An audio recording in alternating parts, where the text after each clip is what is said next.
Oh, hi there, Sunita again. Sorry, a bit of a gap between the two podcasts, between my last one on classical versus contemporary Pilates. This time, it's just my take on breathing. How do we breathe? I think most of us, I mean, including myself and all the time, and still now being a Pilates teacher for, a couple of decades or so, nearly there. But we breathe through our shoulders, our chest, our neck. It's really shallow breathing. So just taking that, not just for the Pilates breathing, I should say, sort of, I'm calling it Pilates breathing, diaphragm breathing, sort of breathing through the side and the back of the ribs. So that's where our lungs are. So we tend to breathe really sort of shallow most of the times, panic or just like sort of lazy breathing.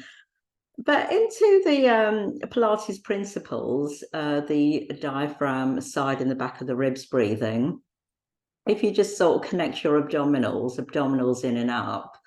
And if you bring your hands, I'm going to do a visual on this as well. Put your hands to the side and the back of the ribs. And then as you inhale, you expand the rib cage. So it's like you're expanding the hands, you're pushing the hands away. And as you exhale, you're squeezing all the air out, and then you bring the hands in more together, so narrowing the waist. That's what I try and explain it when I'm teaching. So that's literally actually using our lungs. And then there's like a saying, probably from Joe Pilates, one of his many sayings, saying it's like when you don't clean a room and the room's full of cobwebs. Same things with your lungs. That's probably why there's lots of these lung disease and capacities about with lack of breathing properly. I'm not expert, but just with being an exercise teacher for a while, you tend to be more aware of these things. Probably help with maybe things like COVID and everything. It was all related to the lungs.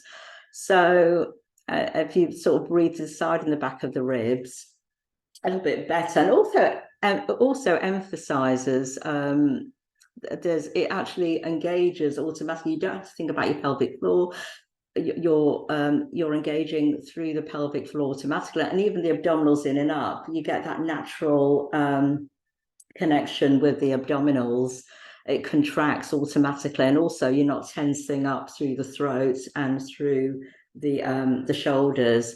So yeah, so just my take on the lateral, the diaphragm breathing. So it's the side and the back of the ribs through that breath. Yeah, let me have your thoughts on that. I'll give it a try. I'm going to do a visual on it as well. But we tend to sort of not breathe correctly. And that's why our full lung capacity is not used to the full extent. And you think about exercising, especially things like endurance exercises like running, where you need your breath. So that breath pattern is probably well, like everything else, you need the oxygen for your muscles and also for your breathing capacity as you're running, so you don't get out of breath quickly. So yeah, there you have it. So I'm going to do a visual on this as well, a video on the breathing. I've also, just to tap in, I'm not going to go into it, and I'm not I'm going to touch on hyperpressives as well, the hyperpressives system, which I'm just going in as an enthusiast. I'm not actually teaching. I've done a few classes. I will be, if I do some demonstrations on hyperpressives, it'll be as an enthusiast, a student rather than a teacher. And I do recommend look into that as well. That's more of the side and the back of the ribs breathing, but then you get, it doesn't have to be a vacuum. You actually hold your breath, and then it creates more lung capacity through your diaphragm, through your lungs breathing. Okay, and I'll do a visual on that as well. Okay, have a great weekend, and I'll speak to you again soon. Take care for now.